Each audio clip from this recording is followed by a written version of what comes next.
बिहार की राजनीति में सियासी उठापटक जारी है। हाल के दिनों में हुए घटनाक्रमों और सामने आए बयानों से अटकलें लग रही है कि बिहार में जदयू एक बार फिर एनडीए में शामिल होने को तैयार है। हालांकि यह पहली बार नहीं है जब नीतीश कुमार महागठबंधन को छोड़कर भाजपा के नेतृत्व वाले एनडीए गठबंधन के साथ आ रहे हैं। इससे पहले 3 बार जदयू ने साथी बदला, लेकिन दिलचस्प यह है कि नीतीश कुमार हर बार मुख्यमंत्री रहे, भले उनकी पार्टी के विधायकों की संख्या उनके सहयोगियों से कम ही क्यों न रही। जदयू के सफर की शुरुआत कब हुई?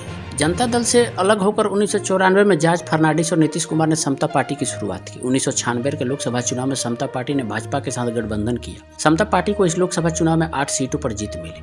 इनमें से 6 बिहार में और 1 उत्तर प्रदेश में और 1 उड़ीसा में। 1998 में आम चुनाव में भारतीय जनता पार्टी के साथ गठबंधन में समता पार्टी ने 12 सीटें जीती। इनमें बिहार से 10 और उत्तर प्रदेश से 2 सीटें शामिल थी। फिर मार्च 2000 में नीतीश कुमार को बिहार के मुख्यमंत्री पद के लिए एनडीए का नेता चुना गया। उन्होंने केंद्र में अटल बिहारी वाजपेयी के कहने पर पहली बार बिहार के मुख्यमंत्री के रूप में शपथ ली। 324 सदस्यीय सदन में एनडीए और सहयोगी दलों के पास 151 विधायक थे, जबकि लालू प्रसाद यादव के पास 159 विधायक थे। दोनों गठबंधन बहुमत के आंकड़े यानी 163 से कम थे। सदन में बहुमत साबित नहीं कर पाने के चलते नीतीश ने इस्तीफा दे दिया। महज 7 दिन बाद ही वह सत्ता से बाहर हो गए। 2003 नीतीश कुमार के नेतृत्व वाली समता पार्टी का पहले ही कई टुकड़ों में बंट चुके जनता दल में विलय हो गया। विलय की गई इकाई को जनता दल यूनाइटेड नाम दिया गया और राज्य में एक नई पार्टी अस्तित्व में आई। 2005 में बिहार में विधानसभा चुनाव हुए। इस चुनाव के लिए पहली बार भाजपा और जदयू को चुनावी सफलता हासिल हुई। 243 सदस्यीय विधानसभा में इस चुनाव में भाजपा ने 55 सीटें जबकि जदयू ने 88 सीटें जीती थी। राजद के नेतृत्व वाली यूपीए सरकार को हराने के बाद जदयू नेता नीतीश कुमार बिहार के मुख्यमंत्री बने। 2009 के लोकसभा चुनाव में भी गठबंधन को बड़ी सफलता मिली। 40 लोकसभा सीटों वाले बिहार में जदयू 25 और भाजपा 15 सीटों पर लड़ी। इनमें से 32 सीटों पर इस गठबंधन को सफलता मिली। भाजपा के 15 में से 12 उम्मीदवार जीतने में सफल रहे, वहीं जदयू के 25 में से 20 उम्मीदवार जीतकर लोकसभा पहुंचे। साल 2010 में बिहार विधानसभा चुनाव हुए। भाजपा जदयू ने एक बार फिर एक साथ चुनाव लड़ा और जबरदस्त सफलता हासिल की। 243 सदस्यीय बिहार विधानसभा में भाजपा जदयू गठबंधन ने 206 सीटों पर जीत दर्ज की। जदयू ने 115 सीटें जीती तो भाजपा ने 91 सीटें जीती थी। इस जीत के साथ नीतीश एक बार फिर राज्य के मुख्यमंत्री बने। लालू यादव की पार्टी राजद को महज 22 सीटों से संतोष करना पड़ा, जबकि केंद्र की सत्ता में बैठी कांग्रेस 4 सीटों पर सिमट गई।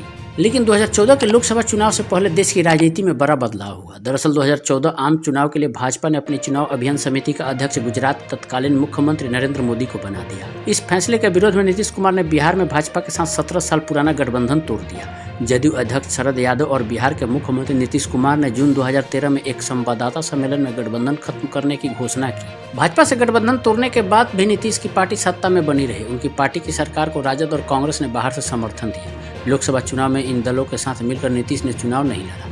उनकी पार्टी राज्य की 40 में से 38 सीटों पर चुनाव लड़ी, लेकिन जीत केवल 2 सीटों पर मिली।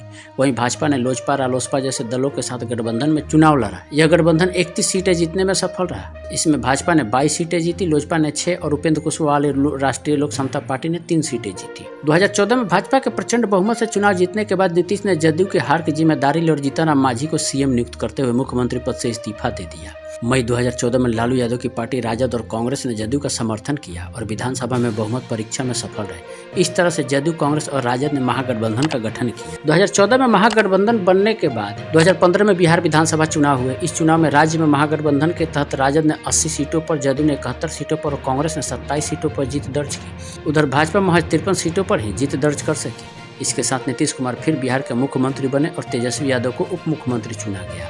गठबंधन में राजद के महत्व से असंतुष्ट नीतीश ने 2016 में फिर से सुर्खियों में एक बार फिर उनका झुकाव भाजपा की नोटबंदी और जीएसटी संबंधी नीतियों की ओर हुआ, जबकि गठबंधन में शामिल दलों ने इसका विरोध किया।